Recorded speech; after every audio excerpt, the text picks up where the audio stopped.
This is episode 256 of Zen and the Art of Real Estate Investing with my guest, Owen Barrett.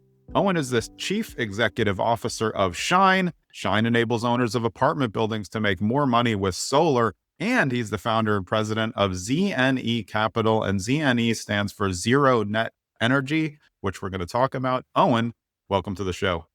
Yeah, thanks for having me. Yeah, I'm excited to talk solar and the applicability to large-scale multifamily. But which came first for you, your interest in solar or your interest in real estate? Because now you're putting them all together. Well, like a lot of people that start off, I read Rich Dad, Poor Dad a long time ago. So I had an interest in real estate, but I didn't have any money. So I made money in solar and then I reverted back to real estate. Yeah. Yeah. Did you think when you started in solar that there might be applicability long-term, or were you still just like, hey, let's get this business rolling, see what happens, and then see if it applies to how much? Yeah, I didn't actually. I mean, when I, after reading Rich Dad, Poor Dad and like a lot of listeners to real estate podcasts, I first thought about single family. I was thinking about the Burr strategy. Yeah. And so I was not at all familiar with multifamily investing, syndications, et cetera. So I've always been driven by like, how big of an impact can I have?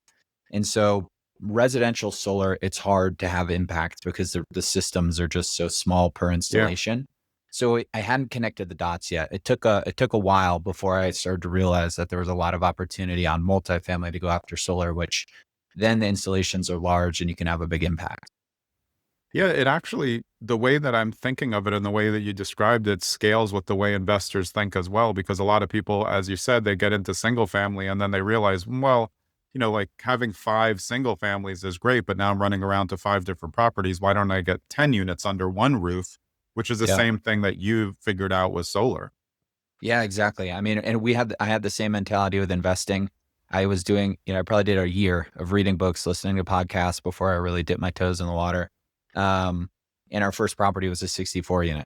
Oh, wow. And Okay. It was because of exactly that mentality. Like at the time we wanted to scale acquiring units and decarbonizing them. And so we had the same thought process of this is going to take forever if we start at a 4-plex, but if we start at a 64 unit, then we can hopefully grow a lot faster.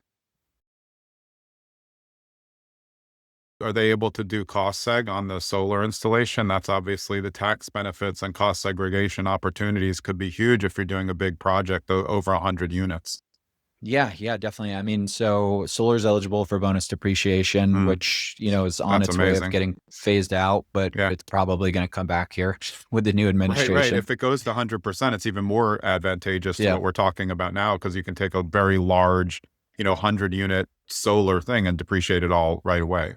Exactly. And then there's federal tax credits, at least right now. Again, a lot of the things in the solar landscape are potentially changing. Yeah. Nothing's really changed yet, but depreciation is a great benefit. There's tax credits, which thanks to the Inflation Reduction Act, you can sell for cash, which is huge because if a real estate company has a ton of depreciation, then a federal tax credit is effectively worthless.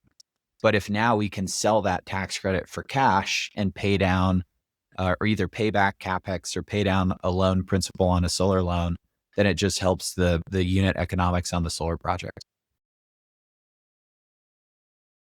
And the roof is really important because obviously the solar, it weighs a decent amount and the slope of the roof means installation is going to be different.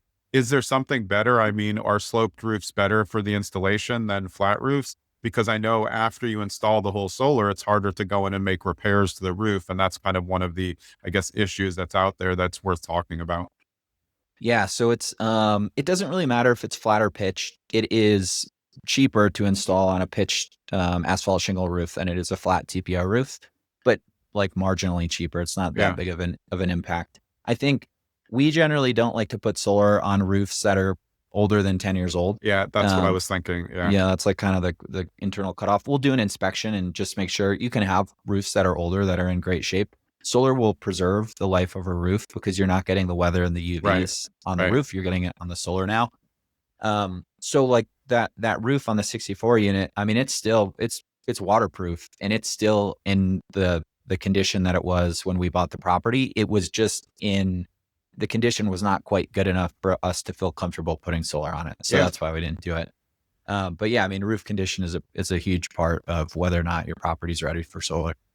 But that's a big consideration because an apartment building, with a 15-year roof that's not leaking, you guys don't want to put it up, and they're like, well, we don't want to put on a new roof. So they Yeah. just may pass on something. And that's where it comes to, like, really have to look at it like it is a money decision in the end. Maybe we'd like to have the benefits of solar, but we got to wait till the roof goes out. And then when the roof goes out, but then it's almost like two times things, because you don't want them to use the solar to give, if you're in an ownership, like, have you guys installed in owned areas, like where there's a full HOA as opposed to rentals? Because then I would be worried maybe they're going to assess all of the homeowners for the solar, and then, it would be an HOA issue. Are we voting yes on this for the money? Yeah, we've deliberately stayed away from HOAs Yeah, I because see, smart. I mean, you have however many people you need to make a decision. Like, it's hard Yeah, enough when it's one or two people at a yeah, real I estate agree. company.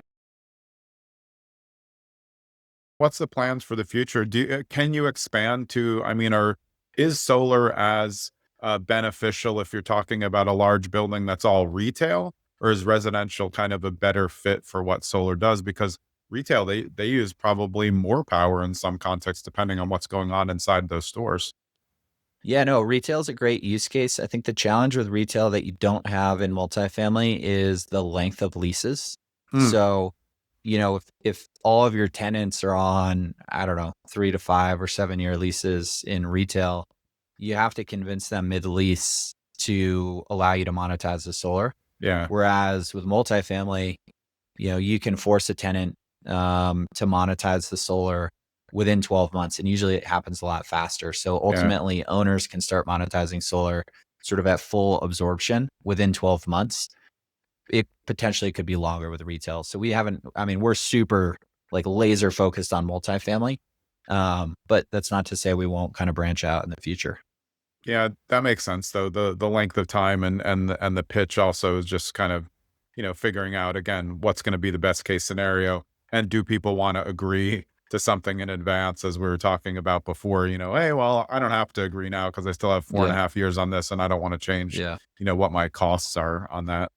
Yeah. I mean, I think if I owned like strip malls, I think I would start putting language in my leases so that I had the optionality to do it in the future. Yeah. Um, but I don't own strip malls, so, Yeah. so I'm not in the driver's seat there. So the avatar for you guys at Shine is multifamily owners. Is there an amount of units that makes sense and an amount of units that might not make sense for the scale, for both ends, for you guys as a company and for them as, like, is it worth it?